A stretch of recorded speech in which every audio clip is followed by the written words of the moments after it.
Now you are host.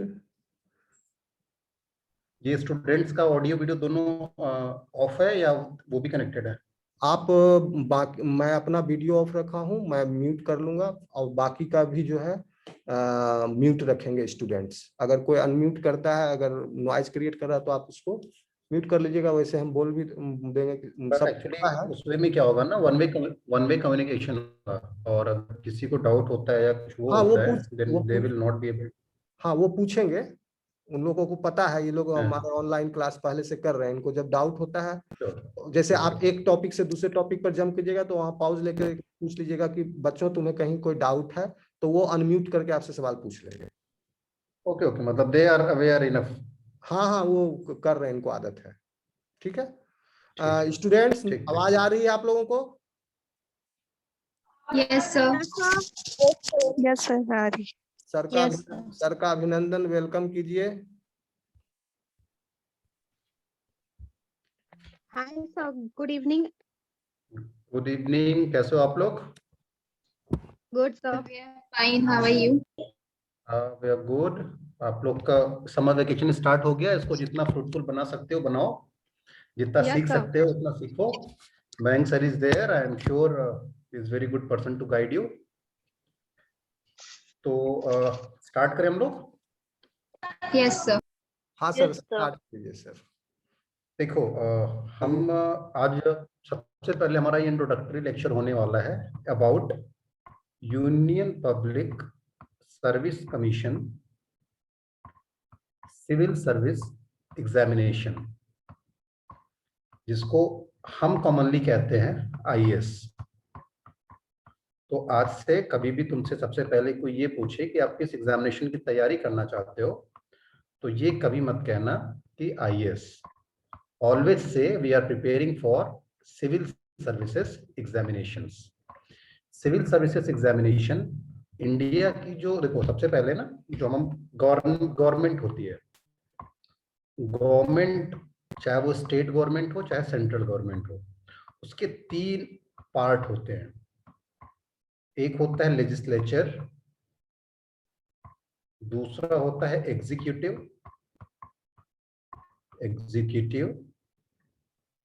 और तीसरा होता है जुडिशियरी।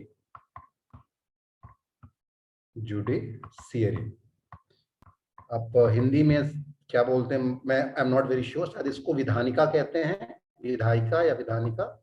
ये एग्जीक्यूटिव और जुडिशियरी यानी मतलब न्यायपालिका।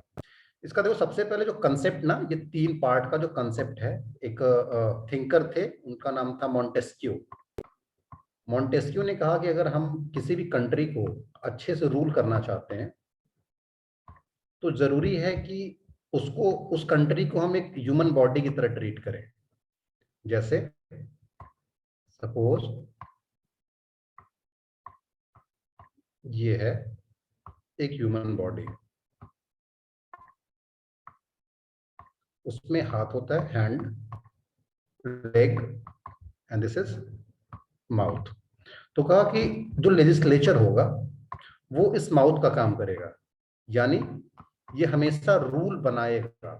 आप हमेशा न्यूज़पेपर्स में पढ़ते होंगे कि आज ये बिल पास हुआ, ये एक्ट पास हुआ, आज संसद में ये पास हुआ, आज बिहार की जो विधान सभा है वहां ये पास हुआ। तो रूल सिर्फ पास होना ही जरूरी नहीं है, रूल को इम्प्लीमेंट भी कराना जरूरी है।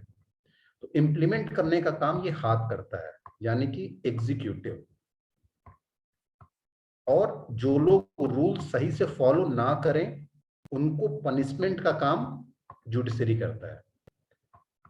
तो एग्जीक्यूटिव जो होते हैं, इनके दो डोमेन होते हैं। एक वो जितने मंत्री लोग होते हैं, जिनको हम बोलते हैं टेम्पररी एग्जीक्यूटिव, और दूसरा होते हैं सेंटर लेवल पे सिविल सर्वेंट, और जो आईएएस जिनको हम कॉमनली बोलते हैं, और स्टेट लेवल पे होते हैं सिविल सर्वेंट जिनको हम पीसीएस बोलते हैं। इनको हम बोलते हैं परमानेंट एग्जीक्यूटिव। ये हमेशा, मतलब ये आते जाते रहेंगे। ये जो एग्जीक्यूटिव हैं ये हमेशा परमानेंट होंगे। मूवीज में आप देखो डायलॉग बोलते हैं ना कि आप मंत्री हो, आप कुछ दिन के लिए रहोगे, हमें तो हमेशा रहना है। गांव में भी बोलते हैं कि नेताजी का क्या है, आज आएंगे जाएंगे लेकिन ये पुलिस वाले और डीएम ये हमेशा रहेंगे।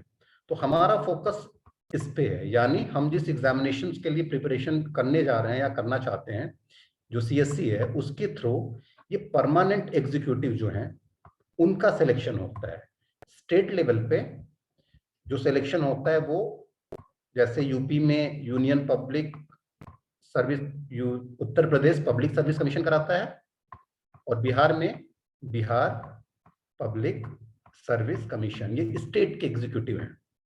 सेंट्रल लेवल पे इनका जो एग्जाम होता है वो यूपीएससी कराता है, यूनियन पब्लिक सर्विस कमीशन।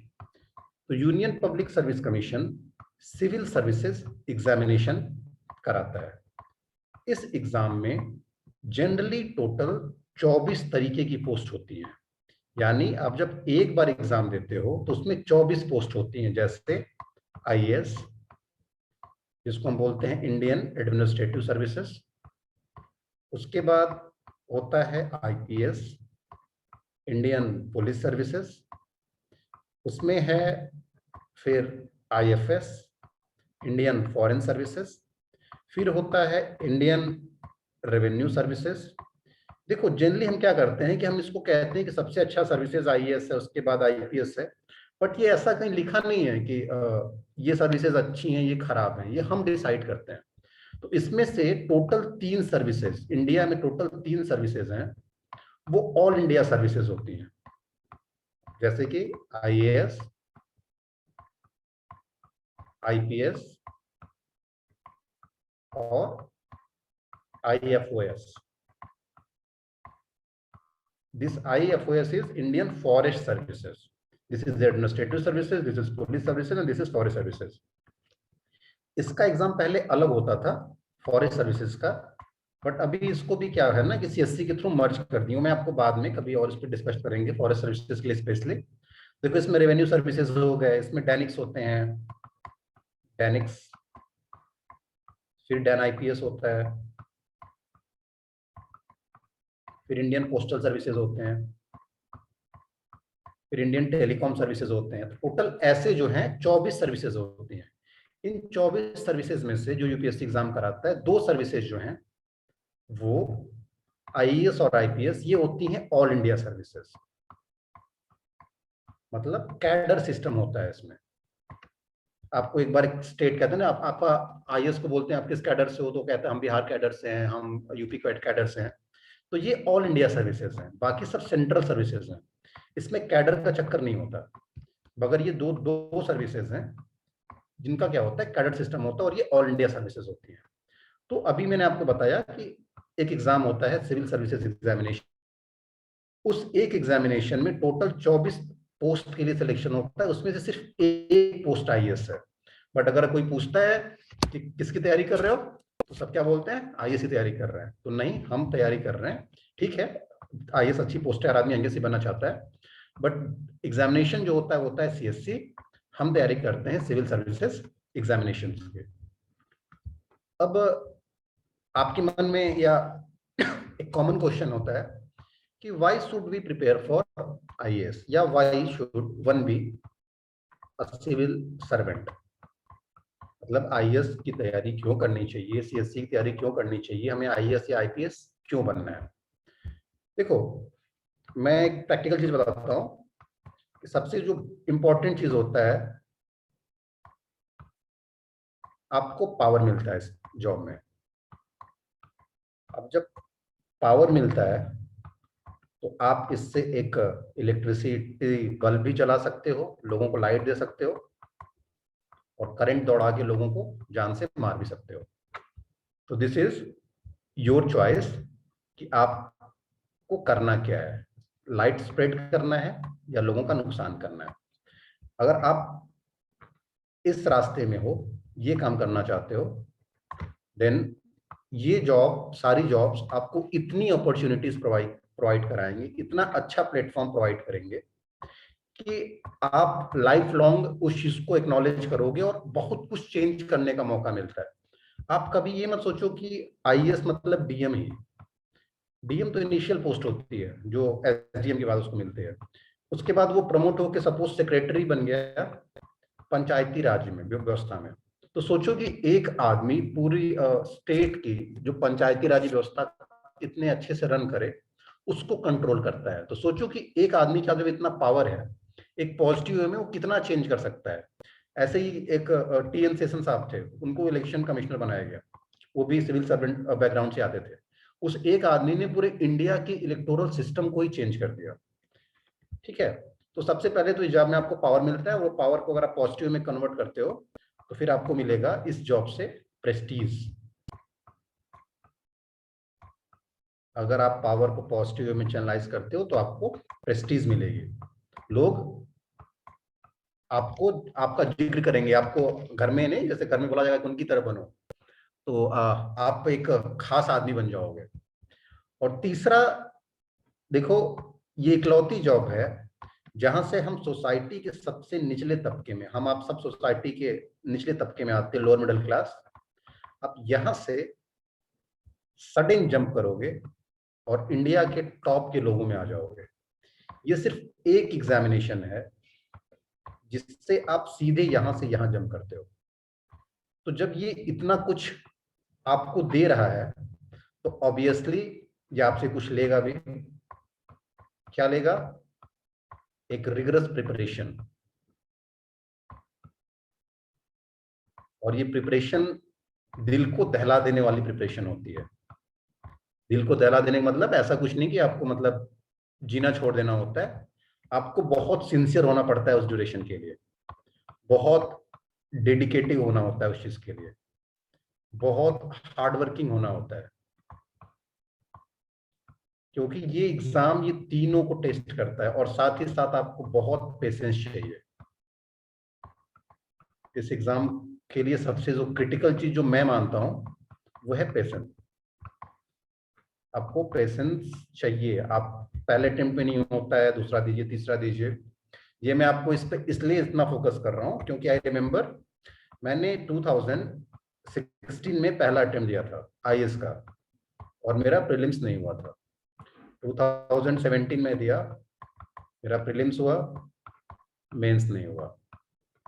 2018 मैंने दिया, मेरा प्रीलिम्स हुआ, मेंस हुआ, इंटरव्यू नहीं हुआ।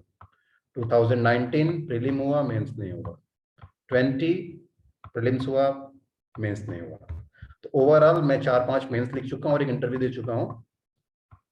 और अभी भी मेरा सिलेक्शन नहीं हुआ है, बट फिर भी ये चीज जो है मुझसे कहती है कि नहीं, अभी एक अटेम्प्ट और लास्ट बचा है, वो तुम्हें देना है। तो इन सब चीजों को जब आप कंटिन्यूटी में ला दोगे तो वो पेशेंस हो जाता है। तो मेहनत भी चाहिए, टाइम भी चाहिए। क्यों चाहिए मेहनत? क्योंकि इस एग्जाम का जो स्ट्रक्चर है इसको आप ध्यान से देखो। खैर ये बताओ, अभी तक मैंने आपको जो बताया इसमें कोई क्वेरी, कोई डाउट? आप पूछो जो भी मन करे आपका, कुछ भी रैंडमली। जरूरी नहीं कि बहुत सीरियस क्वेश्चन नहीं हो, आप कुछ भी पूछ सकते हो जो आपके माइंड में आ रहा है। कुछ पूछना है बच्चों या सर आगे बढ़े? थोड़ा आप लोग तेज बोलो, आवाज आप लोग की नहीं आ रही है।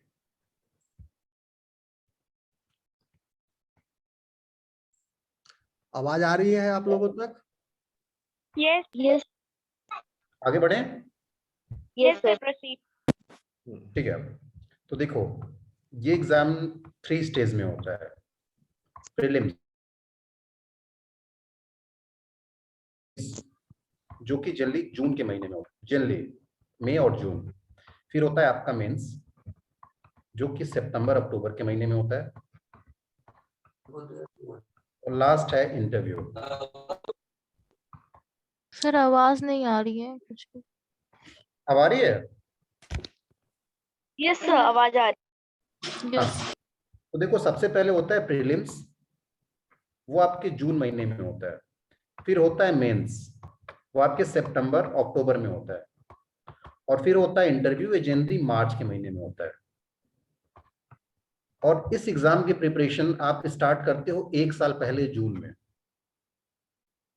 मतलब अगर आपको 2022 का एग्जामिनेशन देना है तो minimum you will start your preparation from June 2021। फिर जून 2022 में आपका प्रीलिम्स होगा। सितंबर अक्टूबर अगर आप प्री क्वालिफाई कर लेते हो 2022 में आपका मेंस होगा, और मार्च में आपका 2023 के इंटरव्यू होगा, और जून 2023 में रिजल्ट आएगा। तो आप देखो जो मिनिमम टाइम ये लग रहा है, अगर आप पहले अटेम्प्ट में आप बहुत अच्छे हो और आपका लक काफी अच्छा रहा, तो आपको इतना टाइम चाहिए, यानी 1.10 मंथ या अप्रॉक्स 2 ईयर, यानी मिनिमम आपको सिलेक्शन के लिए 2 साल की रिगरस स्टडी चाहिए। ठीक है। सो ऑब्वियसली यदि किसी के पास 2 साल का टाइम नहीं है, तो at this level I will recommend कि one should not go through this examination. इतना टाइम आपके पास होना ही चाहिए, क्योंकि ये मिनिमम टाइम है सर जो आपको लगेगा क्वालिफाई करने में। अगर आप पहले अटेम्प्ट में क्वालिफाई कर जाते हो तो ये लोग अभी 2 साल और हार्ड वर्क, इतना कुछ चाहिए आपको स्टार्ट करने के लिए। अब थोड़ा सा हम पेपर पैटर्न के बारे में बात करते हैं। प्रीलिम्स,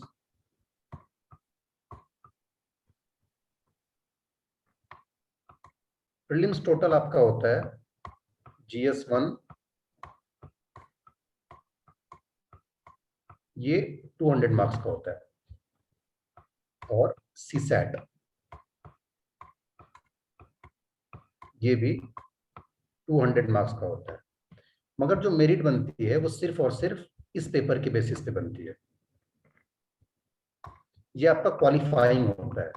इसमें आपको 200 में मिनिमम आपको 66 मार्क्स यानी कि 33% मार्क्स लाना होता है।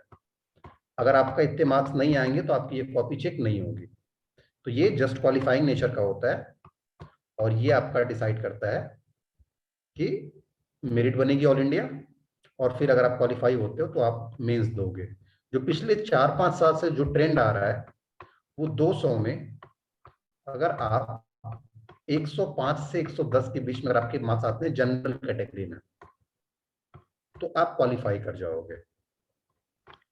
मतलब अगर आप 50% मार्क्स ला दे रहे हो तो आप क्वालिफाई कर जाओगे। आप सोचो कि एग्जामिनेशन का पेपर कैसा आता होगा कि सिर्फ 50% क्वालिफाई, 50% लाने में हम क्वालिफाई कर जा रहे हैं। एक जो जनरल डाटा मैं आपको बताऊंगा अप्रॉक्स, तो हर साल 5 लाख लोग मिनिमम प्रीलिम्स देते हैं, उसमें से 8,000 लोग प्री क्वालिफाई करते हैं। तो 5 लाख लोगों में से सिर्फ 8,000 लोग ही ऐसे हैं, उसमें से भी जनरल के 4,000 हो गए सोचो, तो सिर्फ 4,000 लोग ही ऐसे हैं जो 50% मार्क्स ला पाते हैं। इसका मतलब कि पेपर काफी टफ होने वाला है। 50% मार्क्स भी जल्दी नहीं आ रहे हैं। तो हम देखें कि आखिर पेपर ये होता कैसा है।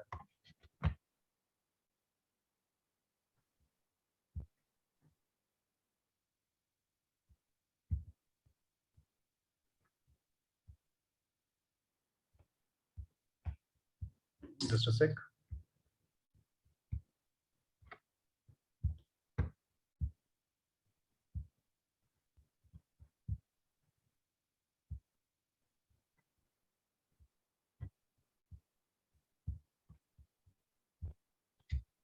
Yes, प्रीलिम्स,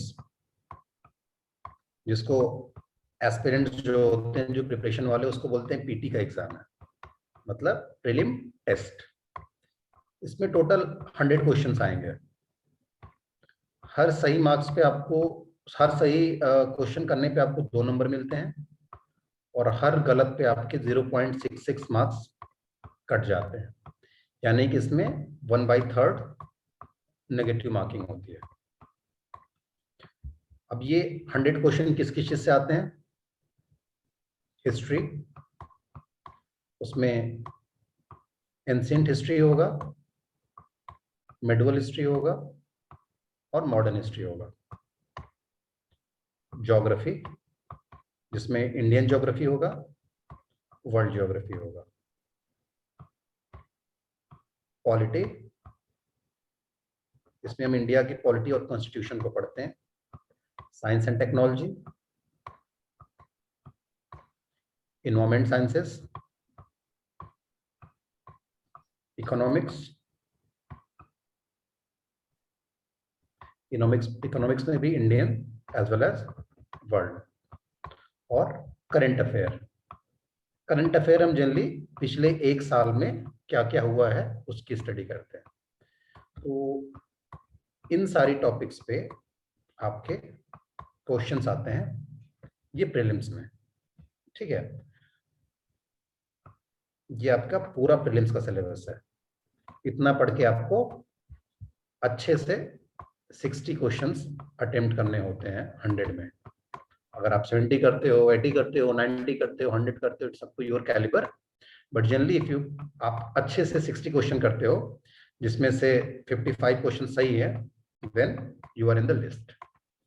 फिर आप आओगे, सब कुछ अच्छा रहा तो आपका प्री क्वालिफाई हो गया, फिर आप देने आओगे mains examination.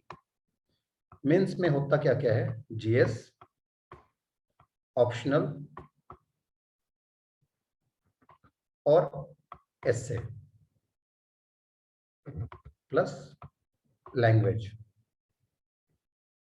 Language generally Hindi English के 2 पेपर होते हैं, एक हिंदी का, एक इंग्लिश का। ये भी 300 मार्क्स का होता है, ये भी 300 मार्क्स का होता है। ये दोनों भी सीसैट की तरह क्वालिफाइंग होते हैं, आपको 33% मार्क्स इसमें भी लाना होता है। यहाँ होता है पूरा रेस। इससे आपका होगा 250 मार्क्स का,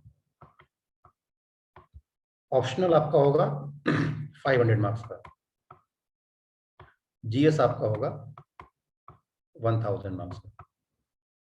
तो टोटल जो आपका मेंस का एग्जाम हो रहा है वो हो रहा है 70, 50, ठीक है। अब देखो ऑप्शनल क्या होता है, मतलब आप एक सब्जेक्टिव पेपर लेते हो, उसमें कई सारे ऑप्शंस होते हैं, जैसे आप बॉटनी ले सकते हो, आप ज्योग्राफी ले सकते हो, आप हिस्ट्री ले सकते हो। ऑप्शनल क्या लेना चाहिए, लेते समय क्या ध्यान देना चाहिए, उसको हम बाद में डिस्कस करेंगे, एक सेपरेट लेक्चर। बाकी जीएस के जो ये 1000 मार्क्स का है, इसमें 4 पेपर होते हैं, GS1, GS2, GS3 and GS4। इनके अंदर क्या क्या आता है, इस पे भी हम एक डिटेल लेक्चर करेंगे जिसका टाइटल होगा अबाउट जनरल साइंस एंड एस्से। एस्से भी आपका 250 मार्क्स का होता है। तो आने वाले टाइम में हम अभी मिनिमम 2 लेक्चर आप उस पे वो करेंगे, जिसमें हम होगा about the GS and essay, and दूसरा हमारा लेक्चर होगा हाउ टू सेलेक्ट ऑप्शनल। एक बार जब हम इतना डिसाइड कर लेंगे, उसके बाद वाले फेज में हम आएंगे कि हमारे स्टडी मटेरियल का सोर्स क्या हो, हम कहाँ से पढ़ें, कैसे पढ़ें, वो सब चीजें बात की हैं। अभी हमारा ये जस्ट एक इंट्रोडक्टरी लेक्चर था, जिसमें मैं ज्यादा से ज्यादा मैं चाहूंगा कि मैं आप लोगों से क्वेश्चंस लूं, आपके मन में क्या क्वेरीज हैं या आप क्या करना चाहते हो, आपने क्या आपको सोच रखा है। तो ये लेक्चर मैं अपने एंड से यहीं खत्म करूंगा। नेक्स्ट हमारा जब भी बात होगा तो हम about GS, about optional and what to study, how to study, उस पर फोकस करेंगे। अभी जो टाइम होगा इसमें हम आपके एंड से क्वेश्चन जानना चाहते हैं, आप क्या एग्जामिनेशन के बारे में सोचते हो, आप क्या किस तरीके से प्रिपरेशन करना चाहते हो, आपकी कैपेबिलिटी क्या है, आपने टारगेट क्या कर रखा है। तो अभी मैं पूरी तरह आप लोगों को फ्री कर रहा हूँ, आपको जो भी क्वेश्चंस पूछने हो आप लोग पूछो। स्टूडेंट्स अपने सवाल करिए सर से। किसी को कुछ पूछना है?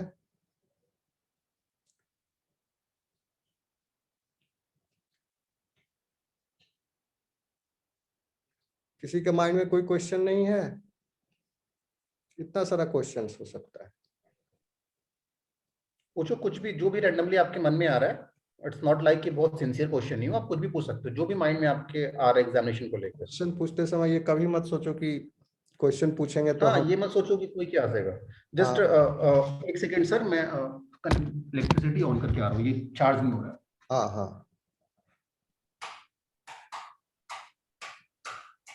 ठीक है, कौन कौन है? Richa, ask question to sir. Skindha, Sneha, सब अच्छे स्टूडेंट हैं हमारे। Yes, sir. हम्म, या जो भी डाउट है आपको सर से पूछिए। जो भी मन में तुम्हारे क्वेश्चन है एग्जाम को लेके, कुछ भी पूछो आप लोग। Sir, I have a question. या प्लीज। अनामिका, या हेलो नामिका। नेटवर्क इशू हो रहा सर। सर मैंने एक बार आईएफएस का एग्जाम दिया था, फर्स्ट अटेम्प्ट, ओके जियोलॉजी के बेसिस पे 2019 में। ओके ही निकल गया था, लेकिन मेंस में जब आईएफएस के क्वेश्चंस आ रहे थे, उल्लेख कीजिए, संक्षिप्त विवरण दीजिए, तो सर उसमें कंफ्यूजन क्रिएट हो रहा था कि हम उसमें शुद्ध हिंदी लिखे या इंग्लिश लिखे, क्योंकि मैंने सब्जेक्ट में ऑप्शनल रखा था हिंदी, कि मैं जो भी लिखूंगी हिंदी में लिखूंगी। ओके। तो तो मतलब आप कह रहे हो कि लैंग्वेज इशू, लैंग्वेज क्या लिखना चाहिए, किस लैंग्वेज में?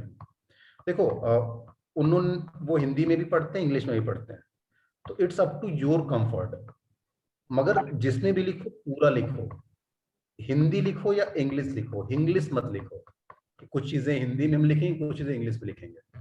तो ऐसे केस में क्या होता है ना कि वो आदमी जो चेक करता है वो पूरा प्योर हिंदी वाला होता है, तो वो आपके इंग्लिश को नहीं पढ़ेगा, और जो आदमी इंग्लिश का है वो आपका हिंदी नहीं पढ़ेगा। तो कभी भी आप फॉरेन सर्विसेज में जा रहे हो जहां आपके दो दो ऑप्शनल हैं, ऑल्दो जीएस तो उसमें एक पेपर होता है सिर्फ, और एक इंग्लिश का पेपर होता है। 300 मार्क्स का शायद इंग्लिश का होता है, 300 मार्क्स का जीएस का, और 800 मार्क्स का आपका ऑप्शनल्स होता है। तो आप हिंदी या इंग्लिश जो भी मीडियम चूज कर रहे हो ऑप्शनल और जीएस के लिए, तो या तो आप हिंदी लिखो या तो इंग्लिश लिखो, कोई भी एक लैंग्वेज में। अगर आप हिंदी प्रिपरेशन कर रहे हो तो हिंदी में ही करो, लेकिन ये पूरा पेपर फिर हिंदी में लिखो। वहां माइटोकॉन्ड्रिया को माइटोकॉन्ड्रिया ही ऐसे लिखोगे, वहां बीच में ऐसे माइटोकॉन्ड्रिया नहीं चलेगा। ठीक है, got my point? Anamika, Anamika है yes sir. Semester 3 got my point? की स्टूडेंट। हाँ, सो समझ में आया अनामिका? सर का सवाल तुम्हारा समझ में आ गया? क्लियर हुआ doubt? Yes sir, doubt clear हुआ। और बाकी क्वेश्चन सर कल करूंगी, प्रीवियस ईयर्स का कुछ कुछ क्वेश्चन देखकर। हाँ वो देख लेना। तो बाकी और कोई अभी एग्जामिनेशन प्रीलिम मतलब बेसिक लेवल पे कि क्या होता है एग्जामिनेशन, कैसा होता है, इसके बारे में आप लोग पूछो।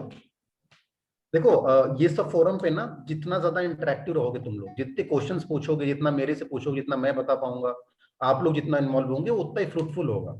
अदरवाइज वन वे कम्युनिकेशन हमेशा बोरिंग होता है।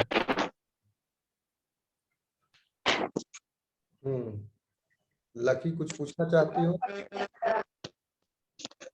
आज नेटवर्क इशू। Yes sir. हाँ लकी, क्या? सर हाँ लकी बोलिए। एग्जामिनेशन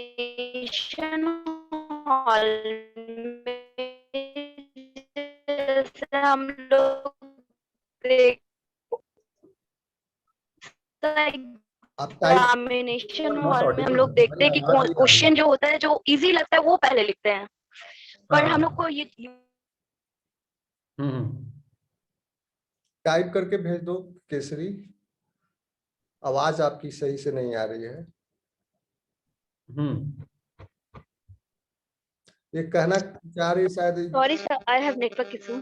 हाँ, या नाउ नाउ ऑडिबल।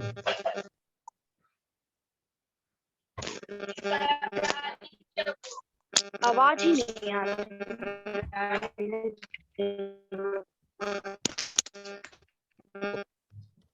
हेलो। हाँ बोलो बेटा। तो बोलो, सवाल पूछो। चैट बॉक्स में टाइप करके पूछो जल्दी।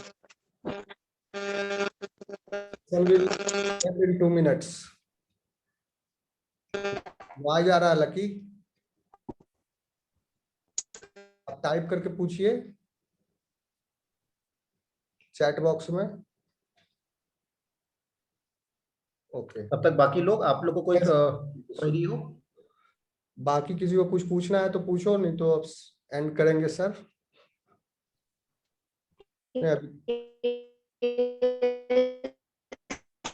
ओके लकी, आप व्हाट्सएप ग्रुप पर पूछ लीजिएगा टाइप क्या कर। व्हाट्सएप और टेलीग्राम ग्रुप है, वहां पे भी अगर आप लोगों को कोई क्वेरीज आती है तो आप पूछ सकते हो।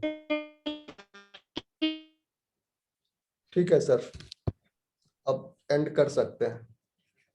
Okay okay, thank you everyone, all the और बेस्ट। कल फिर होगी 9 बजे सर। Thank you, कल sir. कल 9 बजे फिर बुला लेते हैं सर इसको, इन लोगों को। Sure sure sir, any time, just ठीक है, 9 मेरे बजे को बता आपका देना। टाइम फिक्स है, 9 PM onwards. Okay okay, Okay, meanwhile sir. अगर आपको कोई भी Okay, डाउट हो sir. आप लोगों को तो फील और free to write me on WhatsApp. WhatsApp group है, आप वहां कुछ भी डाउट हो तो। दीपा डिस्कशन फोरम इसीलिए बनाया है कि जो भी सवाल पूछना है वहां पर व्हाट्सएप वाला डिस्कशन फोरम में सवाल पूछेगा सर और आंसर करेंगे। Okay Okay, sir. चलो okay, bye, good night. Good night, sir. Okay sir, Thank you, sir. Thank you sir. Bye, sir. Thank you, sir. कल सर कल क्लास होगी क्या? 9 बजे से same time class will be continued. Okay bye bye, take care, सब खैर।